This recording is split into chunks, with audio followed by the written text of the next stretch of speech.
One emperor changed Rome without destroying it. Constantine did not burn the old order down, he changed what the order protected, where it looked, and what kind of future it could imagine. His revolution was not a single law or one battlefield miracle. It was a chain of choices that joined imperial survival, Christian favor, and a new capital into one historical turning point. The important point is that he changed the empire by redirecting institutions that already existed. The old empire remained visible, but its center of meaning was being pulled toward a different religious horizon. The story begins with a wounded empire. The 3rd century had brought civil war, invasion, inflation, plague, and repeated struggles for the throne. Rome survived, but survival changed it. The old image of one emperor calmly ruling a stable Mediterranean world no longer felt strong enough for an empire that had learned how quickly authority could collapse. That older crisis explains why unity became more than a slogan. It became a survival strategy. Without that background, Constantine can look like an isolated miracle. With it, he looks like a ruler answering a broken system. Diocletian answered that crisis by reshaping imperial power. The Tetrarchy divided rule among multiple emperors, so that no single ruler had to watch every frontier and every rival at once. It was a practical solution, but it also admitted something dangerous.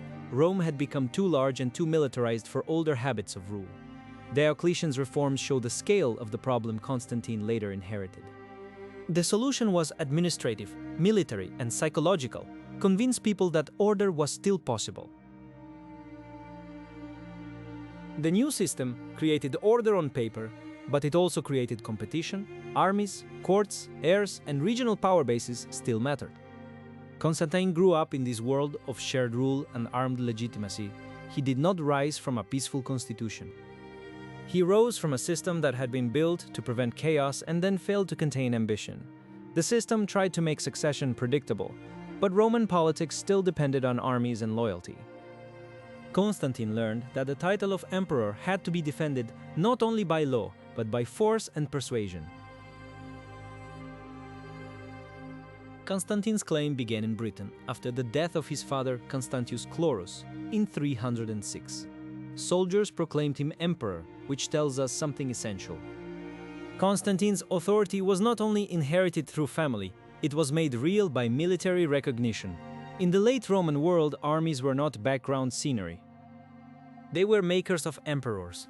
This military beginning mattered because Constantine's later religious policy was built on victory, not quiet debate. His rise, therefore, belongs to the hard politics of late Rome, not to legend alone. That proclamation did not settle the empire. It opened the road through civil war. Other rulers claimed their own legitimacy, and each claim had soldiers, territories, and political language behind it. Constantine's future was forged in a struggle over who could present himself as the man strong enough to reunite Roman power. Civil war made legitimacy urgent, and Constantine learned to make every victory carry a larger message. Every rival made the empire's weakness visible, and every victory had to repair that weakness. In Rome, Maxentius held the city and claimed the old center of the empire. Constantine marched against him not as a saintly reformer, but as a military contender. Yet, the meaning of the campaign grew larger than a normal power struggle because the victory would later be connected to a new religious story. Maxentius was not just an enemy, he represented a rival claim to Rome itself. Control of Rome still mattered because symbols can be as important as provinces. The decisive moment came in 312 at the Milvian Bridge. Later, Christian accounts remembered a vision, a sign, and a command to conquer under the symbol of Christ. The exact memory is difficult to separate from later storytelling, but the result is clear. Constantine tied military victory to Christian favor. The sign mattered because it let Constantine explain war as divine approval rather than mere ambition. The memory of the vision became powerful precisely because it attached heaven to a real military outcome. The battle gave Constantine Rome, but it also gave him a story about providence. A civil war victory could now be presented as more than strategy. It could be remembered as the moment when divine support turned the future of the empire. That story became one of Constantine's most powerful political tools. From that point, propaganda, memory, and belief began moving together. A battlefield story became an imperial story, and then a Christian story. The Arch of Constantine shows why this transition was not simple. It celebrated victory in traditional Roman visual language, using forms that older emperors would have understood. The old symbolic world did not vanish overnight. Constantine moved through existing Roman imagery even as his policies opened space for a new religious direction. This is why the monument is so useful. It shows continuity and disruption in the same stone. Constantine's genius was his ability to make the new feel like it could live inside the old. The arch inscription itself used a deliberately flexible phrase about divine inspiration. That ambiguity mattered. Constantine could speak to a mixed empire without forcing every audience to hear the same meaning at once. His genius was not only changing Rome, but changing it in a way the Roman system could absorb. The wording left room for different audiences, which made the transition politically survivable. The phrase was vague enough to include tradition, but suggestive enough to mark change. In 330, Constantine and Licinius issued what is usually called the Edict of Milan. It did not make Christianity the only religion of the empire. Its importance was more precise. Christians received legal security, confiscated property could be returned, and a persecuted community could become publicly visible. Legal tolerance gave Christianity a public future, not just private survival. The agreement did not finish Christianization, but it changed the direction of imperial protection. That legal protection changed everyday reality. Churches could be built and restored. Bishops could operate openly. Christian communities could become part of public urban life. Constantine did not simply announce belief. He changed the incentives, the safety, and the social prestige surrounding Christianity. Once property and protection were restored, Christian communities could operate with new confidence. The church was no longer merely surviving around the state, it was beginning to stand inside public life. His support for Christianity was political, but not only political, that is the central tension. He clearly used religion to strengthen rule, frame victory, and build unity.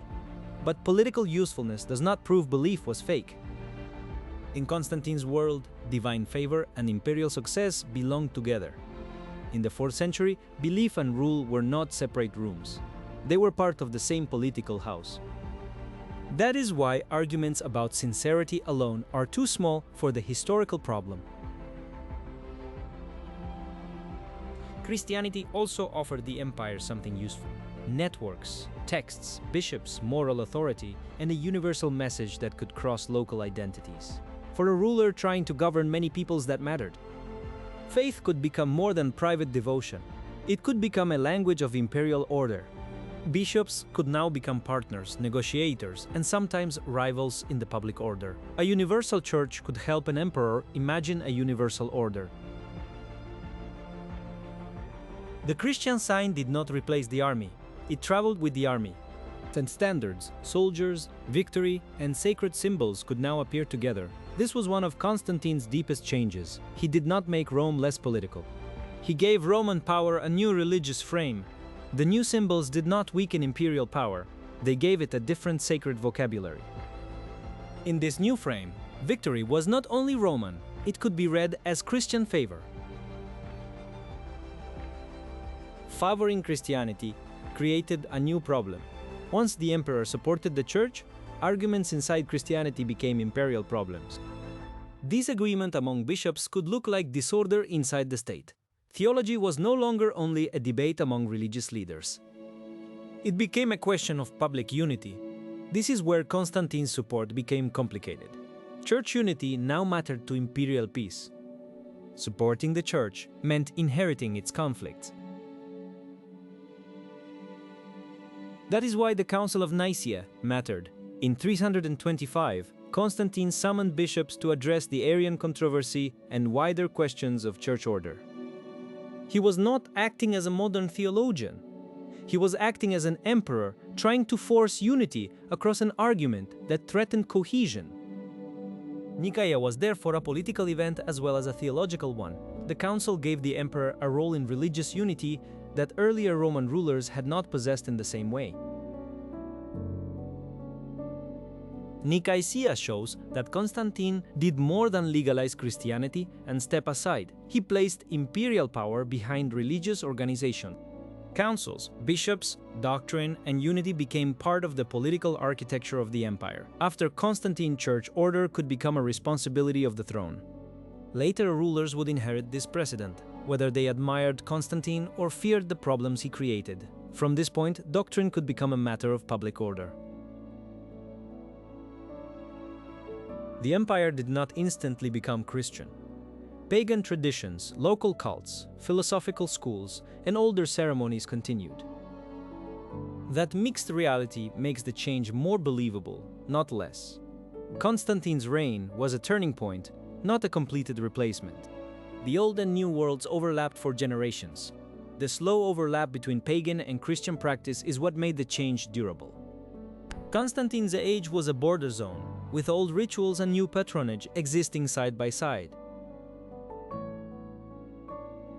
Constantine's reforms were not only religious. He strengthened the style of late Roman rule, court hierarchy, administrative separation, military command, taxation, and more formal imperial ceremony. The empire he shaped was more centralized and more openly sacral than the empire of Augustus. Late Roman power became more ceremonial, more hierarchical, and more openly tied to sacred authority. Geography mattered too. Rome remained symbolically powerful, but the richest and most strategic zones of the empire lay closer to the eastern Mediterranean, the Balkans, the Danube, and the Persian frontier. Constantine looked east, because an empire is also a network of roads, ports, armies, and administrative pressure. Constantine understood that government is geography as much as ideology. In 330, Constantino dedicated Constantinople on the site of Byzantium. This was not just a city project. It was a decision about memory, defense, administration, and imperial freedom. A new capital could be Roman without being trapped by the old Senate's traditions. Building a new capital meant building a new memory of empire. Constantinople's position gave it power. It watched the route between Europe and Asia, controlled access between the Black Sea and the Mediterranean, and sat near the empire's most vital eastern theaters. The city was not only a monument to Constantine, it was a command point. The choice of Byzantium linked military logic with symbolic reinvention. Later, walls made the city's strength visible, but Constantine created the stage. Over time, Constantinople became the heart of the Eastern Roman world. Its survival would carry Roman government, Christian empire, and Greek-speaking imperial culture deep into the medieval centuries. Constantinople became proof that Constantine's decisions could outlive his dynasty. Constantine also changed imperial memory. Earlier emperors had claimed favor from traditional gods, destiny, victory, and Roman greatness. Constantine could still use Roman triumphal language, but now Christian favor became a way to explain imperial success and imperial duty. Victory, architecture, and Christian favor now reinforced one another. This shift changed what rulers after him could do. Emperors could sponsor councils, support bishops, build churches, defend doctrine, and use Christian language to justify unity. The state did not become less ideological. It became ideological in a new way. That pattern helped shape the politics of Christian monarchy long after Constantine was dead. The consequences were long. Constantine did not personally create Byzantium, medieval Europe, or Christendom. But he made a path possible. He showed that Roman imperial power and Christianity could be joined, and that union would shape centuries of politics, culture, and conflict. His reign mattered because it made a future Christian empire imaginable. His motives remain difficult to divide neatly. Was Constantine driven by faith, strategy, or both? The evidence points to a ruler whose belief and politics were intertwined. The better question is not whether he was sincere or calculating, but how his choices made sincerity and calculation work together. The uncertainty around his motives is not a flaw. It is evidence of how deeply faith and rule had fused. That ambiguity is why he remains such a powerful figure. Constantine stands where personal belief, civil war, religious policy, urban planning, and imperial survival meet. He did not just change religion. He changed the machinery around religion so that faith could become part of how empire worked. In that fusion, Constantine became more than a convert. He became an organizer of a new imperial language. By the time Constantine died in 337, Rome was still Roman, but its direction had changed. Its religious future had shifted. Its capital had moved eastward. Its emperor had become a protector of Christian order. The old world had not ended, but it had been redirected. What changed was not only policy, but the story Rome told about why its power existed. That is why Constantine stands between antiquity and the medieval world. He did not destroy Rome. He taught Rome to become something else, an empire with a new religious alliance, a new capital, and a new idea of sacred authority at the center of power. The final legacy is not a simple victory of one world over another, but a redirection of Rome's future.